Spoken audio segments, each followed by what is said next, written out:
Hello everybody and welcome to a new video. I said I would be more consistent, so we're going to do another one right now. We're going to touch on a few things that happened over the weekend when it comes to the footy world. Of course, the World Cup is not too far away, just a couple of weeks away. I think 2 weeks away, maybe less than 2 weeks. Holy shit. So, going to do a group stage prediction based off of the new national teams, players. Some players are not informed, some players are informed, some managers are crazy, aka Tushilaban. And basically, give an updated rankings. I made a video on that before, but we'll go over that again. But today's video is going to be on three different things: the Champions League final, Iraola to Liverpool, and Chelsea, specific for the Chelsea supporters who follow this page.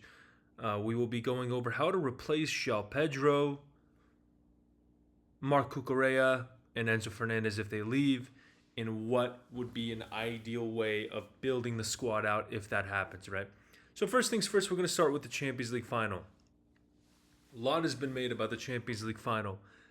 I got to be honest with you. I'm not as hard on Arteta as a lot of people are. I'm just not. And the reason for that is this Vincent Kompany quote where he goes right here. I can't find it. There we go. Wait a minute. Right here. The first one is to go full attack, or the second one is to retreat fully. The in-between doesn't work against PSG's level of players, and it doesn't work against our level of players. When further pressed on his approach for next week's second leg, he added more, even more. What he's referring to there is the fact that a lot of people started talking shit about Arsenal's style of play, that the way in which they played in the Champions League final was like a shame. They shouldn't be able to play that way, blah, blah, blah. Oh, I'm sorry for the noise. Just fixing my stuff real quick. And I got to be honest with you. I don't blame Arteta, because every time PSG has been given room and space in behind, they have exploited it to the maximum. They did it against Bayern. They did it against Liverpool. They did it against Chelsea. They did it last year. They're doing it this year. You can't stop them. You know, I made a whole video on PSG, quick plug, about February 17th, before the round of 16 even started. It was called "Has PSG Regressed?" Because people were saying they're not as good, a little bit too much emphasis on Arsenal, a little bit too much emphasis on Bayern. I was like, hold up. They're actually better defensively, even if they're not as good going forward, but that's only slightly, and they've been dealing with injuries. They're more than capable of winning everything, right? And that was kind of the discussion, was like, yeah, they might have regressed a little bit, but they're still phenomenal. Like, you know what I'm saying? So a lot has been made. They sat back, blah, blah, blah. But Kompany's right. And one thing about Arsenal is their style of football will make a match very difficult against Leverkusen, Sporting Lisbon, and Atletico Madrid, where there's a significant talent gap, and yet they're scraping by. They're relying on set pieces, or they're relying on brilliant individual moments like, Eberechi Eze's goal against Leverkusen. But the flip side to it is their team and the makeup of their team is so tailored to stop Paris Saint-Germain and teams that attack like that, that although those other games are choppy and they're not as good, they're just perfectly suited to play against a team like Paris. Having Mosquera, Incampi, Saliba, Gabriel, Declan Rice, all these guys, Calafiori, who can win duels, who can rotate in and out of deeper areas of the pitch to make sure they still have their hybrid man-to-man approach out of possession. They are tailored to beat a team like PSG. Now, Do I think they deserve to win? To be honest with you, I thought they played pretty well. Like 21 shots with 1.72 xG is not the best shot quality output, and a significant amount of that xG came from the penalty. So if you take away 0.79, they had less than 1 xG on 20 shots. That's not good. That's 0.05 xG per shot. That isn't good. That is really poor. So the strategy worked. And would they have been as defensive if they didn't get that early goal? I don't know. I mean, to be honest with you, considering the first half, where you really see a team implement their tactical patterns, like they just went back and sat back and parked the bus. So I'm like, maybe that was just the way they were going to operate the whole entire game. So who was the better team? I don't really give a shit. This game was very close. I felt like it was going to be close, but PSG just had a little bit more quality, and that took them over the line, whether it's penalty shooting or being able to find a way back into the game, or the press that didn't allow Arsenal to get really any more opportunities than the Kai Havertz shot. But yeah, it happens. It happens. I have no idea why there's 2 goal signs here. Martinelli did not score. Oh, the penalty. Okay, the last penalty they scored, and then Beraldo. My bad. So, if we're gonna break it down tactically real quick, you basically had a back three, and they weren't pushing Mendes up, because the reason why you don't push Mendes up is because if he pushes up and Pacho comes here, then you have Havertz one-on-one with these, or one-on-two versus these guys. And more importantly, you kind of only have Vitinha back to cover any second ball that Trossard and Odegaard can win. And then, of course, you have like all of this space that Saka can exploit, right? So you don't want that to happen. So Mendes sat back into 3 like he did in last year's Champions League final, rarely pushed forward. Now, the interesting part about pushing a fullback high up the pitch, let's say if you were to push Mendes high up the pitch, would mean that Saka would track him, and he would be further back, so it would be more difficult for them to build out in wide areas and counter. The funny part about all this was Saka was going back anyways. So one of the ways in which Arsenal were playing was kind of in this like 4-2-4 out of possession structure, but where's the ball? I can't. Let's say the ball is here, right, and it goes to like Hakimi out wide. Well, Trossard is basically man on man with Hakimi. Nkampi is here, Doué is here. You have Havertz here, and then like Odegaard would drop in so Lewis Skelly can kind of push over here. And if Hakimi doesn't push up high enough, and let's say he's around here, Havertz will come get him, and then Trossard will just double team. And it would be the same situation here, but even worse for Kvaratskhelia, because Fabian Ruiz is kind of operating here, and Saliba can come out and get him. But because Dembele vacates the middle of the pitch so often when he's doing his final third stuff, let's say he kind of drifts over here, you basically have Rice, who will legitimately just say, okay, have the ball there. We don't care. Dembele will get the ball here. Rice will close him down. And then there's like no space. It's not even man-on-man because Gabriel will just shift over. So you had situations where the whole middle of the pitch was empty. And then in these situations, if the ball went out wide, Saka would just double team. So now you have a 4v3. And Mendes wouldn't push up high unless they had a real sustained amount of pressure here because of the risk of Saka breaking or Rice breaking. And especially when you're down 1-0 in a blink of an eye, you don't want to risk that second goal as much. So you basically had numbers advantages here. You had numbers advantages in wide areas there. Mosquera did a really good job getting on the back of Kvaratskhelia and not allowing him to turn. Same thing with Nkampi with Doué. And it just led to PSG not being able to create any sort of overloads, any sort of advantages, and that just led to very little amount of chances, with their best opportunity maybe coming from a Nuno Mendes 1v1 late in the half where he just crossed the ball in, and that's about it, right? But that was their best opportunity. And this sort of mid to low block that Arsenal, it was a low block, was working exceptionally well. And one of the biggest reasons for that is that as great as PSG is, they're not that good at breaking down low blocks. They are a phenomenal team at exploiting space. They're ridiculously good. Teams that want to press them forward, teams that want to sit in a mid block, just like the company quote said. Interestingly enough, they are not a phenomenal team at breaking low blocks. They're good, and against Ligue 1 opposition, it's more than enough to overwhelm them and create enough chances. But when you're playing a team like Arsenal, who is so perfectly suited to defend in a low block, if you think about the best teams that were ever suited to beat a low block, the one that comes to mind immediately is Manchester City 2023, when they won the treble.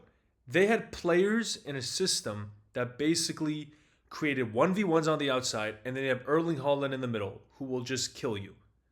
This team is not that. Like I said before, they vacate the middle of the pitch often, which means now the wingers are getting double teamed, and the wingers are not, like, I think Kvaratskhelia is fantastic. I think Dua is fantastic. I think Dembele is fantastic. None of these guys are the 4 best players in the world. The 4 best players in the world, in my opinion, are Mbappe, Haaland, Lamine Yamal, and Olise, with Lamine Yamal and Olise being the 2 best this season. Lamine Yamal and Olise can get the ball in a 1v2 situation, specifically Lamine Yamal, and get past both of these guys, attracting defenders and allowing space for others to exploit, right? And oftentimes, they have a guy here, like Lewandowski or Harry Kane, to attract defenders and allows midfielders to get shots off right on the edge of the 18-yard box, or cutbacks, or back post runs, and you can hit this pass here, and if it was Lamine Yamal, Ruiz makes a back post run, and you hit him. You actually saw that happen for Spain. That is not what PSG do. PSG are a team that uses overloads and rotations with their false 9 stuff to then take players out and exploit space in behind, right? And you saw this perfectly against Bayern, where, okay, let's say you drag this team out. Let's say we move. Oh, okay, there's a random arrow. Let's take that back. Okay.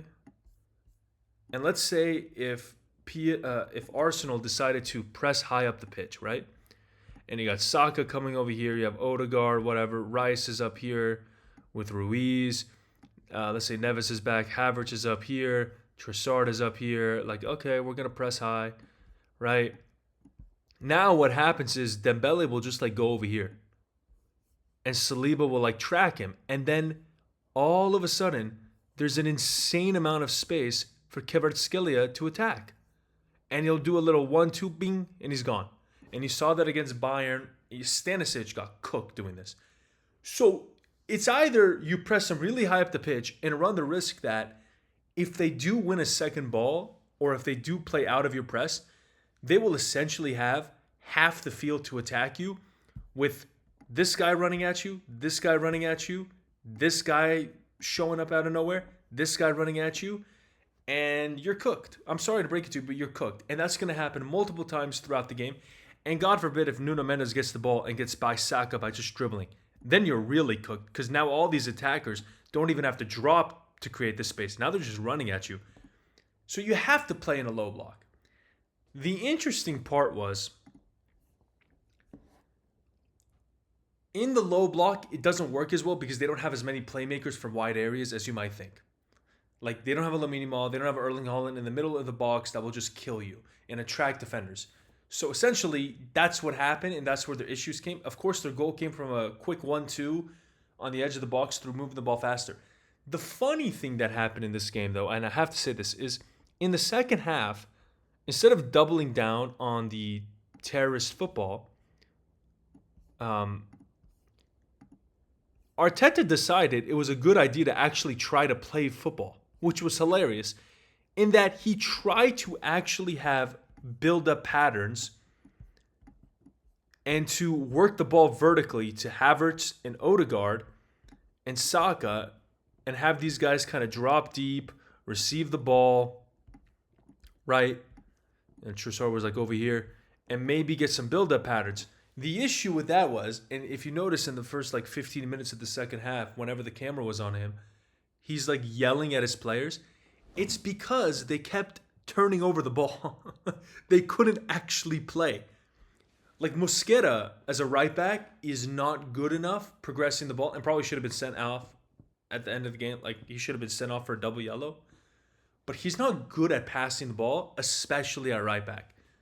Hincapié is not that good of an offensive player compared to like Calafiori or if you throw in Luis Skelly over there. So what happened was the only option that seemed to work is because these fullbacks can't pass for shit or carry the ball was let's see if Rice can do anything. He can't progress the ball and they're getting pressed. So you would just hit it long and at times the second ball would work because Havertz is really good. And then they threw on Gyökeres when it was 1-1 and the game got stretched open and they were really going at them. But that was it. So they tried playing and they couldn't actually play and it led to them having more turnovers. And if PSG was on their game, which I don't think they really were, I think they were like not a shell of themselves, but clearly not at their best, they would have made them pay more on these transitional, like there was a pass where David Raya just kicked it in the middle of the pitch. And it was like a 4-on-4. And PSG mustered up a shot with Vitinha on the edge of the box that almost went in, right? Like, I mean, on another day, that's game over. That's Raps 2-1. And then you had the Barcola situation where he almost scored when Arsenal were trying to push up. So, listen, the stats are the stats, right? It looks worse than what it actually was, in my opinion. I think it's getting a little bit overblown. I do believe Arsenal should have been playing more positive from the beginning, especially in the first half when they had the energy, especially after they scored the goal. But it seemed to be that was the tactics they wanted to run. That was the hill they wanted to die on. And they fucking died on it. And they went to penalties. They almost won. Too bad. Sorry, bro. Too bad. It is what it is. So that was the final. Thank God Arsenal didn't win. I'm a Chelsea fan, but it was a very interesting matchup. And I don't think, in terms of what like PSG did differently in the second half, they moved this guy a little bit further in. They moved Doué further in. They pushed Neves out wide or Ruiz out wide, Vitinha in the middle, and then Hakimi. So basically what was happening was they were trying to create overloads through sheer volume. And then there would be situations like this. And Vitinha would be the only guy in the middle. And you'd have like Nuno Mendes, Pacho, and Marquinhos. And you would try to create these overloads here with Saka and Odegaard. But they were, like, again, Arsenal was still very compact and very difficult to break down. So it was still hard to.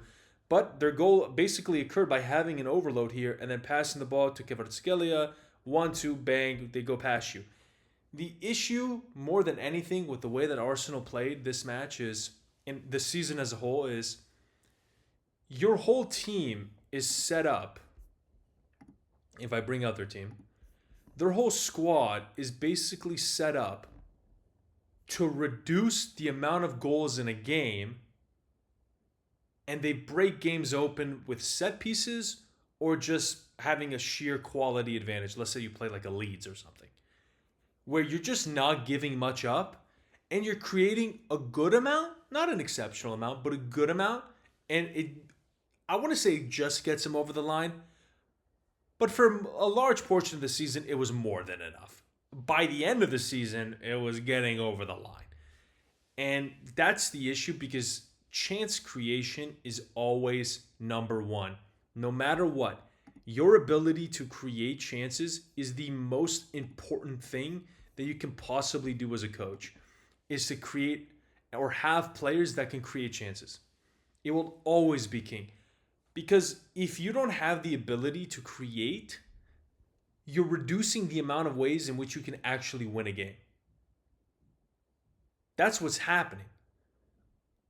Because if you're so against risk and you're so against playing positive and you're trying to limit the amount of goals in a game, this is what happens. You just have a team that, yeah, they're exceptional at this defensive stuff, but once you have to go forward, everything is side to side. And listen, we can talk about the Bukayo Saka stats.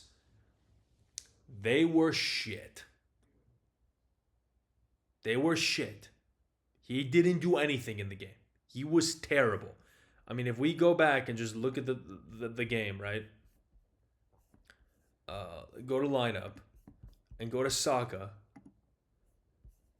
I mean, he did nothing. 4 passes only, 0 chances created, 0 shots on target, zero point 0.01 xG, just nothing. He did nothing.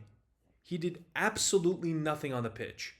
And Trossard gets an assist by just having the ball smack off of him. He didn't do anything either. Odegaard, I mean, to me, it makes no sense why you would play Odegaard if you want to play in a low block. I would rather just play with 2 strikers from the jump. But Odegaard's a pretty good presser, and he's a pretty good defensive player, so I can understand it. I mean, the team didn't do shit. Like, I hate to break it to you. And I don't even think these guys were that great either. You know, Jean Neves, after the game, and he had a phenomenal game, said there was only one team playing. I'm like, Joao, with all the respect, buddy, your team didn't do shit for like 70 minutes. So, you know, like, that's a solution that you're going to need to have next year when you head back to the Champions League, is how to better defeat low blocks. And ultimately, they get the job done. Thank God. Moving on. We're going to talk about Iraola getting sacked. Not Iraola getting sacked, but Iraola leaving Bournemouth and Slot getting sacked. Buddy got sacked. They didn't want Alonso. I can see why. They wanted more high pressing. They wanted more high turnovers. So we're doing a quick little assessment on Iraola.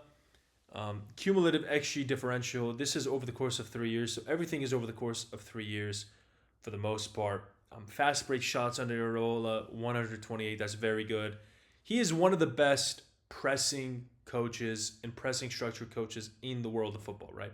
So if you want to pause and read all this stuff that I kind of came up with, this is all very good stuff, right? Now, strengths, distinct high pressing, direct transitional heavy model. Resource efficiency, Bournemouth finished 6th in the 25-26 season with an estimated payroll of 62 million. That is nothing.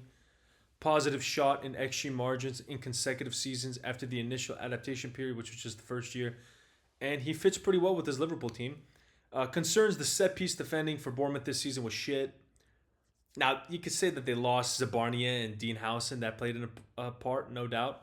The elite club version of model must create more reliably against compact blocks. We don't know how well against low blocks Iraola really plays, considering they very rarely play low blocks. They have workload and experience, and then this is kind of his methodology, how he trains and his identity.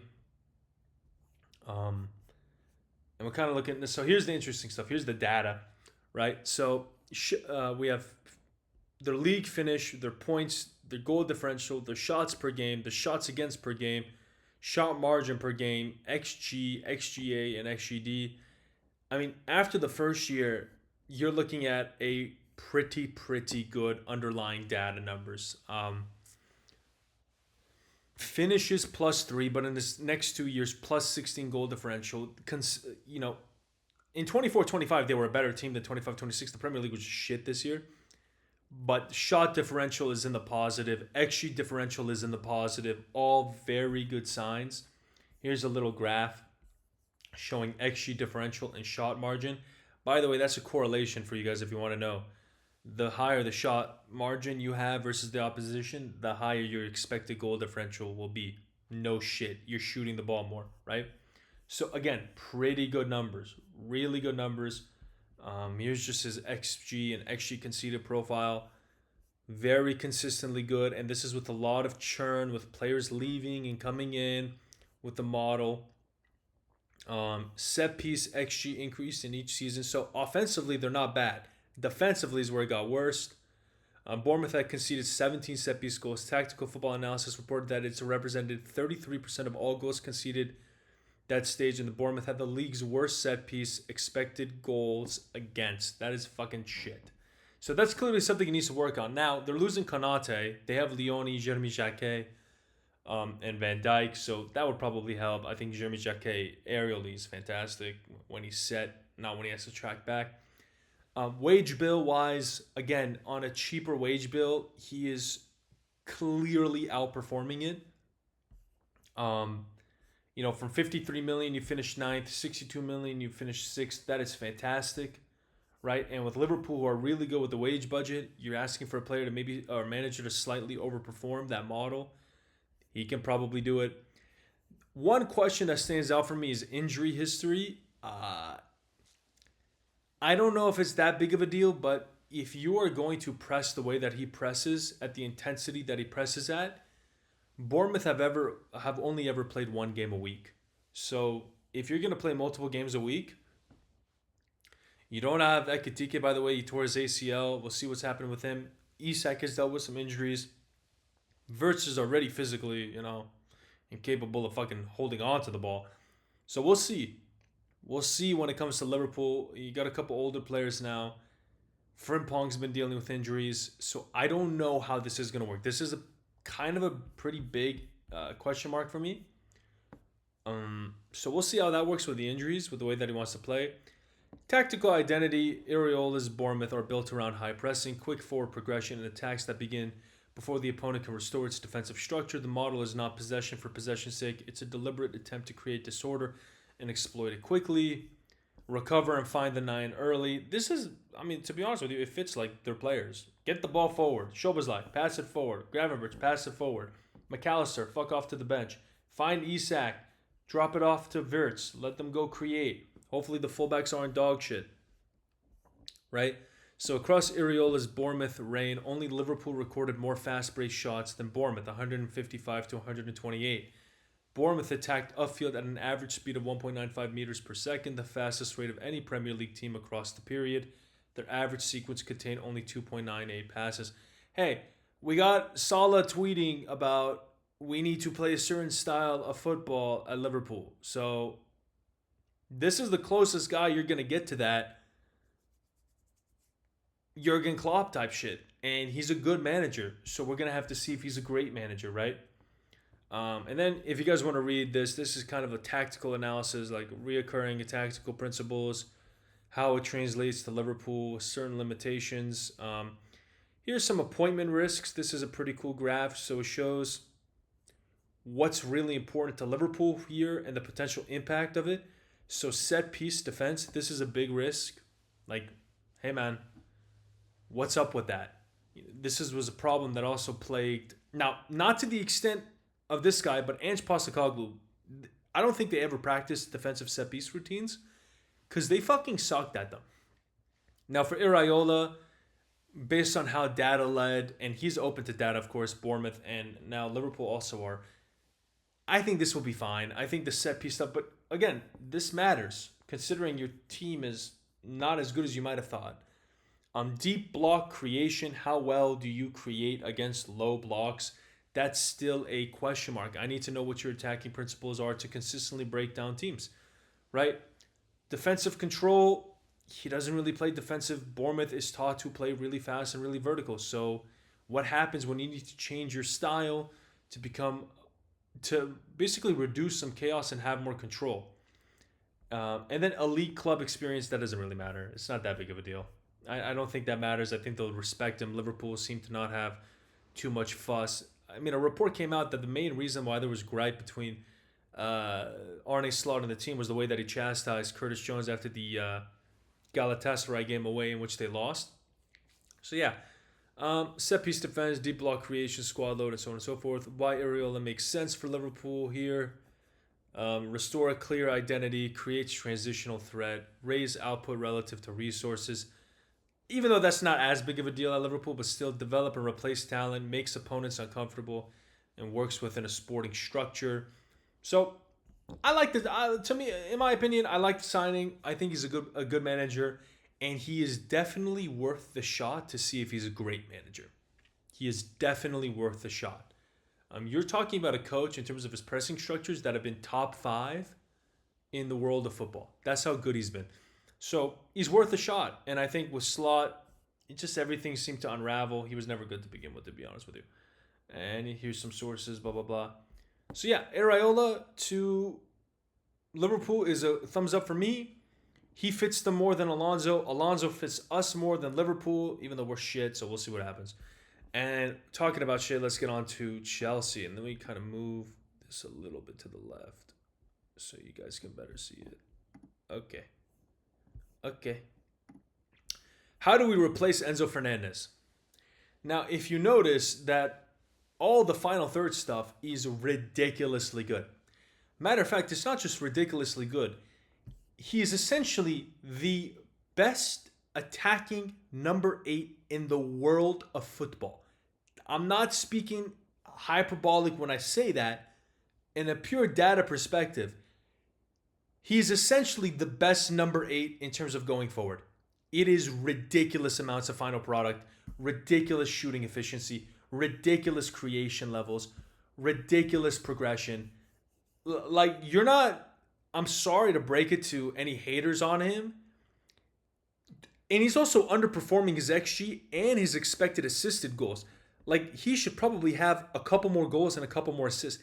That's how insane of a season he's having, just like he had last year. He can't dribble, though, and he can't defend, though. So that's the two biggest issues with him. He can't carry the ball, and he fucking sucks at duels. He can't defend worth a shit. Now, he tries, but he just can't do it well. Everything else, set pieces, it's fucking absurd. Corners, absurd. Creation levels, absurd. In the final third, this is not normal. I hope people understand that I don't want to see Enzo Fernandez leave. I really don't want to see him leave. But, you know, our club is ran by idiots. And, you know, when you're ran by idiots, what happens is good players want to leave because they want to win and their time is finite. So Enzo Fernandez is about to hit his prime. Why the fuck would he stay at a club that isn't playing Champions League football? He's gone. He's going to leave. Probably Real Madrid. And there seems to be real issues with Tchouaméni and Valverde. I know they're trying to play it off, but I think there is. I think Enzo's gone. Whether it's City, whether it's Real Madrid, I think he's gone. And you are losing. You're losing a lot. So how do you replace a player like Enzo Fernandez? Well, you see this area, the defending part. Well, you get somebody who's really good at that. And then you also get somebody who's really good at progression. So wins the ball back more and gets it into dangerous areas. You're not getting this. This is impossible to replace. Like, the only player that you could possibly get to replace this sort of midfield production is maybe Jude Bellingham, and you're not getting Jude Bellingham. So you need a player who's ridiculously good at progression and pretty good at defending. And with the fee that you're getting, you can get two different types of players. Now, if you change the system, for example, into a 4-3-3, there will be more onus on the wingers and the striker to create attacking output than there is specifically when it comes to a midfielder who pushes high up the pitch. So systems matter here in the way that Enzo was used. It's also a testament to his quality that he's able to play this way, even though he's a racist piece of shit. So how would I go about replacing Enzo Fernandez? Well, first thing I would focus on is the defensive stuff, because we kind of suck and we basically need a player to push up Caicedo. This one is pretty easy to me. You get Amadou Onana. I'd get him in a heartbeat. I mean, if the thing would work, that'd be great.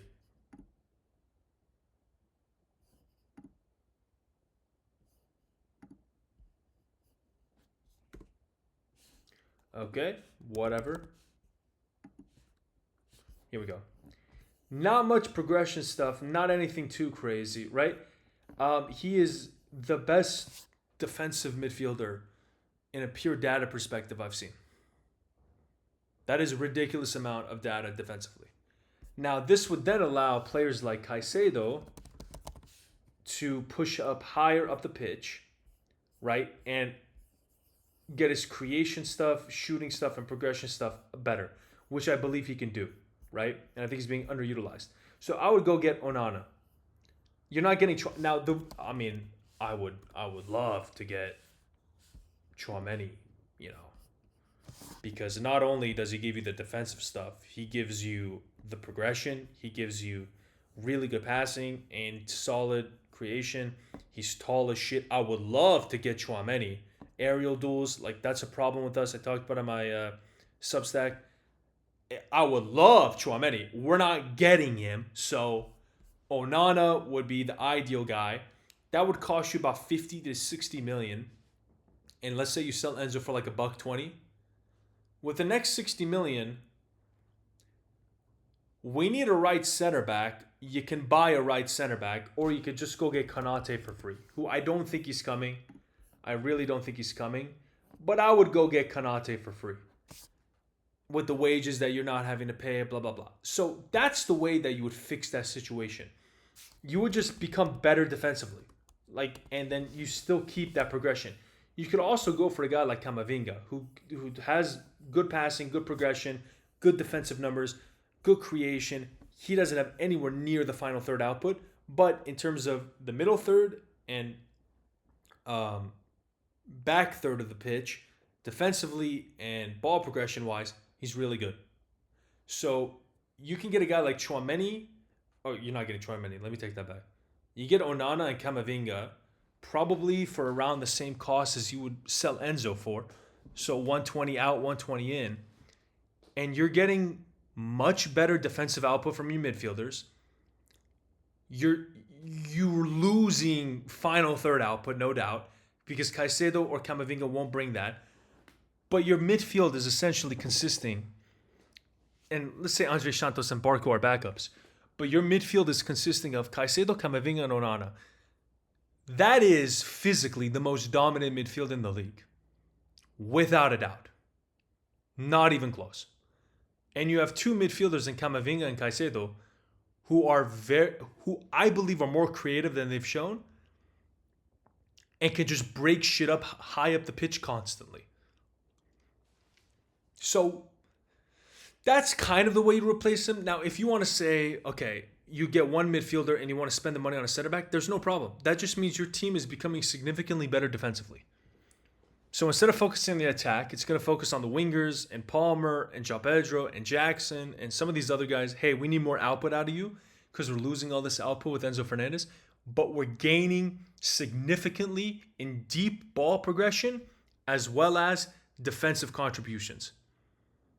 So we're limiting the amount of chances we're conceding and we're winning the ball back more and more dangerous areas. So that's the kind of the process of it if you want to sell the player like Enzo Fernandez. Now, we can't sell Joao Pedro because he's the only motherfucker who might actually be a competent attacker on this team. Quality of chances are really good. Shots, for the life of me. Now, our team is low-key shit, but for the life of me, if I can get this guy to just shoot the ball at least 3 times a game, I'm begging. I'm begging him to be more selfish. I'm really begging him to become more selfish. Now, do I think he's going to leave the club? No. The signing of Anthony Gordon from Barcelona all but confirms it to me that he's not leaving the club because they'll probably go get somebody else like Osimhen or Alvarez. I just don't think they would sign Joao Pedro. I think the fee they asked for was massive. So this is kind of like a less likely to leave. But how would you replace a player like Joao Pedro, who gives you some solid creation, pretty solid defending, good progression, right? Field gains, he can run the channels really well, some solid shooting, good shooting, and his technique is really good, so he finished more and had a very good year. I gotta say this, very good year. Well, with all due respect, he's not that much better than Nicholas Jackson. Now, these are his Bayern numbers, so they're a bit inflated. He's not that much better than Nicholas Jackson. Creation-wise, similar. Defensively, I think this is bullshit, by the way, because we've had to do more defending because our team is shit compared to last year where we pressed higher up the pitch because our team wasn't shit.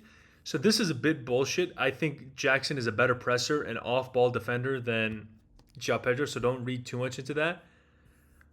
But hold-up play good, creation's good, shooting's good, receiving might need to be on through balls really good. He's not as good in terms of progression, but he wasn't asked to do it. You're not really losing much if somebody came in for an offer of $100+ million for Joao Pedro, bro, I'll sell him and I'll just Jackson, you're my number one striker. Amiga, you're the backup, even though I don't like you. And then I'm going to go buy a left winger so my team isn't shit anymore. So I can finally get a Garnacho, you can leave. And then all of a sudden, I have like 150 million to spend on a left winger. And I'm calling the PSG up and I'm asking for this guy, Bradley Barcola, because holy shit, look at those numbers. That's what I'm doing.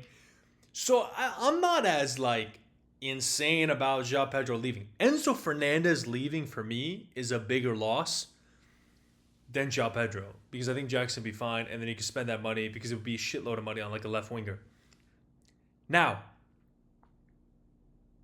I guess I didn't really explain how you would replace Joao Pedro, but just get a striker who creates a good amount of chances. That's Jackson, replaced. You become richer, you can spend the money somewhere else, you're all good. Now here's the guy that I couldn't give. Oh shit, I just destroyed everything. I just accidentally clicked out of whatever. It's okay. Here's the guy who's gone. Marc Cucurella is on fraud watch. He is. I've spoken about him plenty of times on this channel. You know, this guy cannot fucking progress the ball. This is some of the most dog shit. Now, expected threat buildup. Let me explain to you what expected threat buildup is.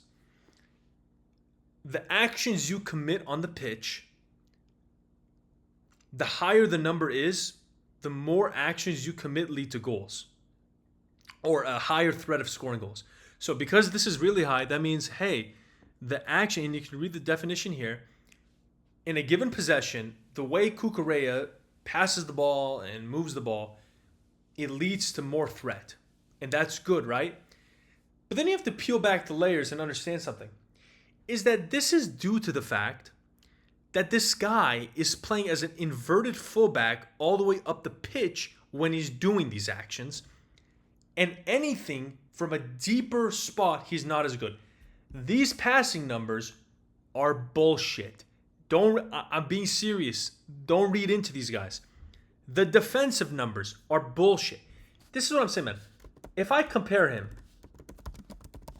to this guy right here, Nuno Mendes. Oh my fucking God. Holy shit. What the fuck? Never mind. Let's not compare him to that. Who's a left back they might say is better? I mean, left backs are kind of shit right now. I don't know. Who cares? Maybe I'm a little bit too harsh on Cucurella, but I just don't think he's that good. I really don't think he's that good. I think you can replace him very simply, and I would just go get Lewis Hall, because Lewis Hall can do the progression stuff, and he can do dribbling stuff, and he can do creation stuff, and he's still a pretty good defender, and there's so many more ways for him to affect the game compared to that bum Cucurella, who cannot pass the ball, who cannot dribble the ball, and ultimately is leaking data on our squad lineups and shit, so get him off the team. He's just not that good. And basically, the teams... Let me pull up the tactical board. When Marc Cucurella is on the pitch, okay? We'll just do it with these guys. Imagine this was Chelsea, right? The other team will structure their press to essentially get the ball over here because they know Cucurella cannot pass the ball. They know Cucurella cannot dribble the ball. So all he does is, let's say there's even space in behind and your winger makes a run. The guy will legitimately do one of the softest passes in the air. It will be short and the opposition will recover it, or he'll just kick it out of bounds, or he'll turn the ball over. We get pressed out of games just because of the fact that Cucurella doesn't know what to do with the ball. And don't forget the classic Cucurella, I'm going to let the ball run across my body 10 fucking yards to ruin my angle even more, and they kick the ball out of bounds. This guy's shit. So you want to replace Cucurella, do it with anybody who can dribble and who can pass and is semi-competent defensively. That's Lewis Hall. Just buy Lewis Hall. Your team is better. Simple. Thank you guys for watching the video. Champions League final, Iraola to Liverpool, and how do you replace some of these Chelsea players? We spoke mostly on Enzo because Joao Pedro, you can kind of replace him with Jackson, and Marc Cucurella is pretty easily replaceable because they're not as good as you think. I mean, you just saw that. Now imagine trying to replace Nuno Mendes with the data we just saw. So thank you guys for watching. I'm going to do a World Cup video just predicting the group stage with the new updated teams. Somehow Team USA won against Senegal. I don't know what Poch is cooking with that laptop, but we'll see. Thank you guys for watching, and peace out.